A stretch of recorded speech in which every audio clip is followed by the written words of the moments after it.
In this quick video, I'm going to show you how to filter your comments here in Google Sheets. So when collaborating with other people on a single spreadsheet and you just want to filter or organize the feedback that you have on your spreadsheet, here's how you can do it. Well, right now, as you can see on our spreadsheet, we have 2 comments right here and another comment on our other tab right here. Now, if you want to see all of your comments and filter them, to see the ones that are open, resolved, or which ones are on one spreadsheet or the other, here's how you can do it. Let's go to our comments icon right here where it will say show all comments. Click on it. And here we have all our comments on the right side. So your filters are actually these 2 tabs right here. At the top, we have our type of comments and where those comments are located.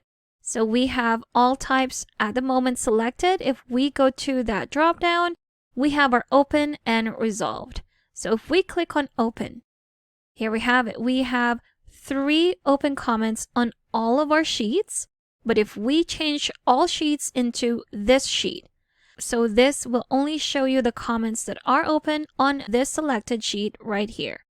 If we change it to our other sheet or our second sheet, here we have it. We have 1 open comment on this sheet.